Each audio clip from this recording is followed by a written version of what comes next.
How do we know when God is trying to talk to us? How do we know when our spirit is somehow being communicated with from beyond, from our Creator? At what points do we know that's God's voice, or that's God's reasoning trying to reach us? That's what I'm going to talk about today, people. Oh, this is Tom, and this is the INFJ Experience, and I want to welcome you to today's program.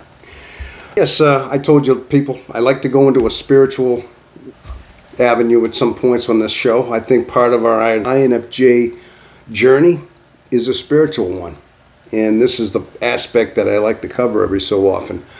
But when do we know God is actually talking to us?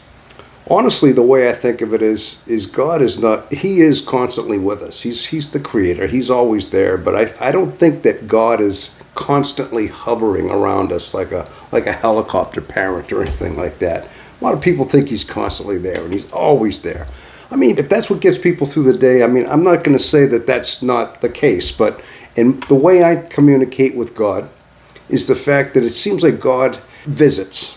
He comes down and visits, and He gives you kind of like, God's like that parent. God's like the ultimate parent. I mean, He is our parent. He's our Father in heaven, every so often as we get older. I mean, you know, we might call our parent up on the phone. You know, call dad up, or call mom up, and you know, you talk to our parents and stuff like that. That is if they're in our lives, if we still have our parents.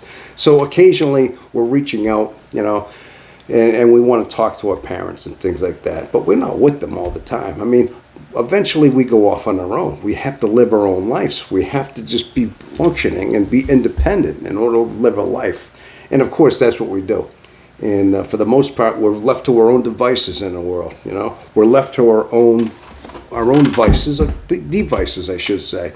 We have to function. We have to think. We have to communicate. We have to function on our own. I mean, that's what God did. He gave us free will. He gave us the ability to function on our own. I mean, we're not just mindless. We're not robots. We're not just His puppets. I mean, we are free will, and that's what He did. He loved us so much in order to give us the free will, in order to be free-spirited people. And that somehow we find our communication and our relationship with God basically because we want to, because we need to. But when God speaks, yes, He visits, is what I'd like to say. And sometimes it's very profound. And sometimes if you just let your mind think. And sometimes He's in the quiet. He's in that stillness that I talk about. That's another thing. In our meditation, as I said, during these meditative instances, when we separate our mind, when we try to find that center of stillness, when we're always closing our eyes and we're trying to focus on that stillness, that eye of the storm that does not spin, while we have that whirl of confusion of our thoughts whirling around us, we find that we find that calm stillness. That's where God speaks to us. That's where God is too. So not only is it good to practice our meditation, find that stillness so that we can separate our thoughts, not be caught up in the jumble of our mind, not be caught up in that swirl. Also, that's where we talk to God. That's where God's whisper comes from. And He's a whisper sometimes. He's not that booming, forceful thing. It's just kind of that knowing. There's a certain little, it's not even a word sometimes when God speaks to us. And the closer your consciousness becomes cleaner, the closer you get to your soul being glorified. Remember I talked about the glorified moment in another video? And when you get to that point, God starts communicating, because a lot of that confusion, that swirl of your thoughts is always clouding what God's saying. We're not really hearing His voice because we have so much going on. We have the whole world of that swirl of things. But once we get into that quiet stillness and we start praying, and that's where God talks to us ultimately. So I guess I wanted to just go with a segment of that. When do we know the Word of God and how He talks? That's all I could say, is that that's what it is.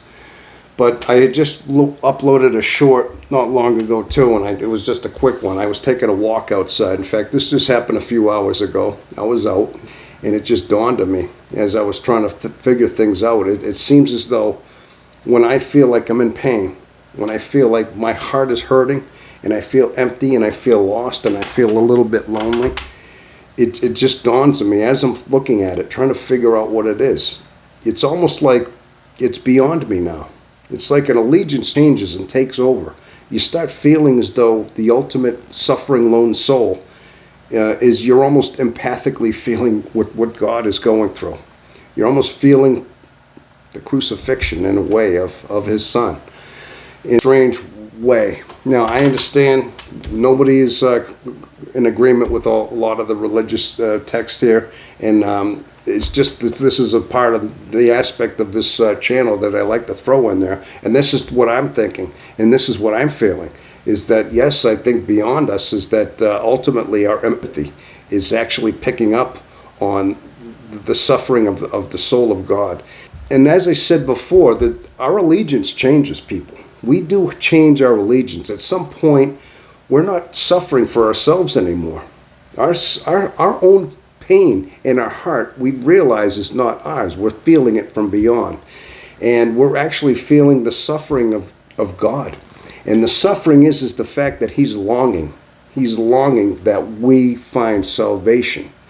But it's up to us to want the salvation. We have to seek salvation. He's not going to just give it to us. We have to seek to perfect ourselves as far as like being less sinful, less needy, less indulgent and things like that. And it's a slow process.